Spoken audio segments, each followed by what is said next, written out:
The Publisher's Desk is Black Westchester Magazine's premier analysis segment, where publisher Damon K provides deep, unfiltered insights into today's most pressing global and local issues. From his unique vantage point as a veteran journalist and community leader, Jones delivers raw, honest commentary that goes beyond mainstream narratives. What sets the Publisher's Desk apart? Uncompromising truth, global to local impact, independent voice, community-focused, solution-oriented, and where the focus remains steadfast on putting people before politics. Don't just get the news. Understand it, analyze it, and learn how it affects you and your community. It's the news with the Black point of view. Peace and blessings, everybody. This is Damon K. Jones here, and welcome to the Publisher's Desk, Black Westchester Magazine, and I am Black Westchester Magazine publisher Damon K. Jones. And today we're going to talk about the trade war. That's what we're in. We're in a trade war right now. So let's look at how did we get here, and let's look at what's going on. So 25 years ago, the United States was the biggest trade partner on the planet. Right now, it's China. China is the biggest trade partner on the planet. But if it left up to Donald Trump, it won't be long if he has anything to say about it. Because on April 2025, President Trump launched the most aggressive trade offensive in modern U.S. history. Foreign leaders have stolen our jobs, foreign cheaters have ransacked our factories, and foreign scavengers have torn apart our... What followed? A shockwave throughout the global markets.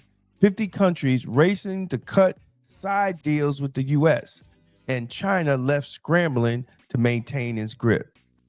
This isn't just a trade war. What we're looking at right now is a global reset. So let's break it down. On April 9th, 2025, Trump unveiled a brutal economic maneuver, 145 tariff on all Chinese goods. Meanwhile, he announced a 90-day pause on new tariffs for every other country, giving them a window to negotiate. The message? China was the enemy. Everyone else gets a chance to prove that they're the friend. And behind the scenes, over 50 countries immediately reached out to Washington looking to cut deals and avoid ending up in China's position. Countries like Vietnam even offered to eliminate all tariffs on U.S. goods. India willing to slash duties over half of American imports. The U.S. suddenly looked like a bully and more like a global pivot point. One of the most important meetings just 2 days earlier, when Israel Prime Minister Benjamin Netanyahu met with Trump at the White House. Israel had just been hit with a 17% UF tariff. Netanyahu tried to cut a deal. Take off the tariff, he said, and we'll eliminate all tariffs on U.S. goods. Trump's answer? No deal. You already have military aid. 17%. On where? On Israeli goods, the 17%. Do you plan Well, to we're reduce talking it? about a whole new trade. Maybe not. Maybe not. Don't forget, we help Israel a lot. You know, we give Israel $4 billion a year. That's a lot. Congratulations, by the way. So why is Trump doing this? Here's the backdrop. 25 years ago, America ruled the global trade. Then China came. Thanks to cheap labor, aggressive diplomacy, and its entrance in the World Trade Organization, the WTO, in 2021, China became the top trading partner for over 120 companies. It became the world's factory. America offshored, China gained power. Trump's mission now is to reverse all that. The tariffs, they're not just punishment. They're leverage to rebuild an American-first global economy that breaks China's dominance over the supply chain. Now, y'all know China didn't take it laying down. So they raised tariffs on U.S. goods 125%. The state media called Trump's move an economic coercion. But here's the problem for Beijing. Most companies aren't rallying around to its side. They're lining up to cut deals with Trump. China is now scrambling to strengthen regional alliances and offering incentives to countries like Pakistan, Thailand, South Africa. But the reality is setting in. China has become more and more isolated economically and diplomatically. Now, the markets felt it first. S&P went down. NASDAQ went down. Consumer confidence went crazy. U.S. stocks are tumbling for the second day. The Dow is already down 1,000 points after dropping almost 1,700 points yesterday. This comes amid President Trump's escalating trade war and despite a stronger than expected new jobs report just out this morning. Also affecting the markets this morning, retaliation from China. Beijing announced it's responding to the White House's sweeping tariffs with 34% new tariffs of its own against the United States. Prices are rising, especially on electronics, clothing, food tied to China's supply chains. JP Morgan now says that the chance of the U.S. recession is 60%. Former Treasury Secretary Janet Yellen called it a self-inflicted wound. Even if Trump's long-term goal was strategic independence, the short pain was real. But what did Trump do? He lowered the tariffs on China only on electronics, but he still put higher tariffs. He put them at 20%. So the next 90 days will decide everything. Will countries like Germany, Brazil strike a deal with Trump? Or will they go with China? Will U.S. companies finally shift to supply chains out of China for good? But here's where it gets even more interesting. This isn't just policy, it's a chess move at the finest.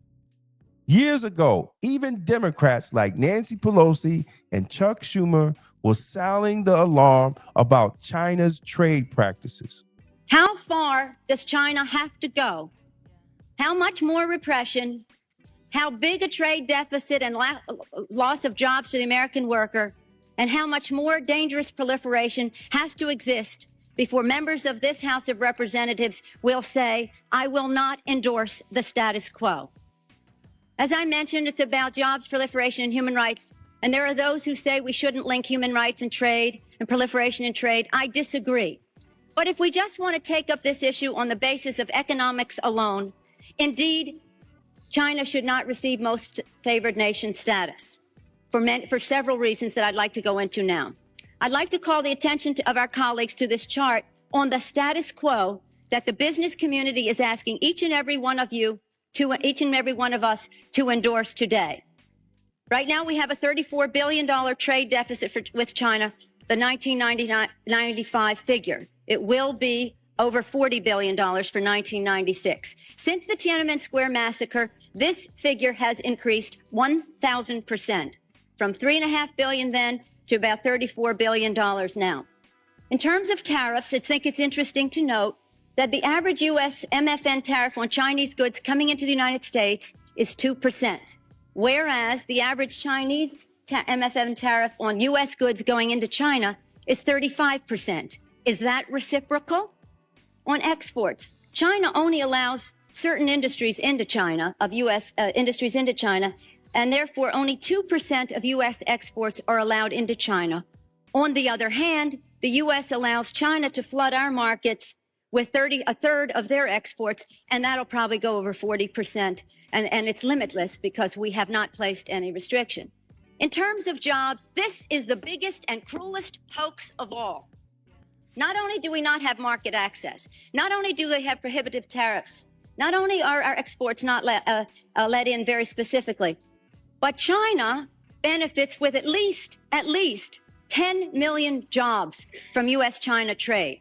The president, in his statement requesting this special waiver, said that China trade supports 170,000 jobs in the United States, 170,000 jobs, whereas Our imports from China support 10 million jobs at least. They call for tough action. They demanded economic protection.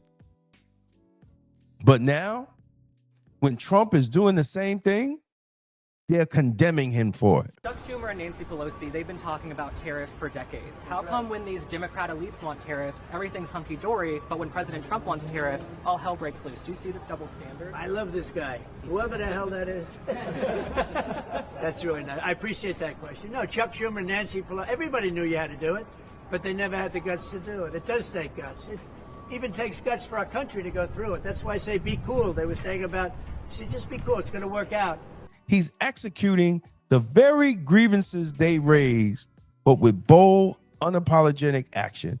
Love him or hate him, he's doing what Nancy Pelosi and Chuck Schumer said that America should have done years ago. It says to the Chinese, enough already. It says to the Chinese that their unfair trade policies have got to end. It says to the Chinese, this is a shot across your bow. Reform, because if you don't, there are going to be dramatic consequences throughout the world, in our country, and in your country as well. So this is a realignment. This is a new trade map. And for the first time in decades, it's the United States drawing the line, not China. Is this economic warfare? Absolutely. Is this strategy? Absolutely. Now, Trump is betting that tariffs can do what treaties couldn't. So we have to sit back and wait and see what happens. Do we need to restructure the trade? Absolutely. Look at the map. Look at where we were and look at where we are now. So regardless of the fact, whether you love them or you hate them, something has to be done. So we need to not listen to the fear. Let the next chapter of this play out. But one thing's for sure. Moving forward, the trade game in the world has changed. And Trump right now is moving the chess pieces. So let's see what happens. So thank you again. Thank you for watching. And let's just see what happens. Leave a comment. Do you think it's going to work or do you not think it's going to work? But right now, he's doing what he promised and what he said would do on the campaign trail. This is not anything to support Trump. This is just giving a comment on what's happening that we can pay attention. Because some of us, the reality is we ain't know what a tariff was until they just start talking about it in January. So let's not get all crazy. Let's not get all crazy. Let's just see what's happening. And let's see how it works out. But at the end of the day, what is the other solution? If you think that there's another solution to deal with this imbalanced trade between the United States and China, leave it in the comments because I would like to hear it. And if you do a great comment, I might take it and talk about it. So thank you again. This is Black Westchester Magazine. It's the news with the Black point of view. Please like, share, follow, and have a Blacktastic day. And remember, as always, God is in your vegetables. Peace out. The Publisher's Desk with Damon K. Jones takes you behind the headlines of Black Westchester Magazine, the leading voice for Black news and culture. Please like, share, and subscribe. It's Black Westchester Magazine's The Publisher's Desk, the news with the Black point of view.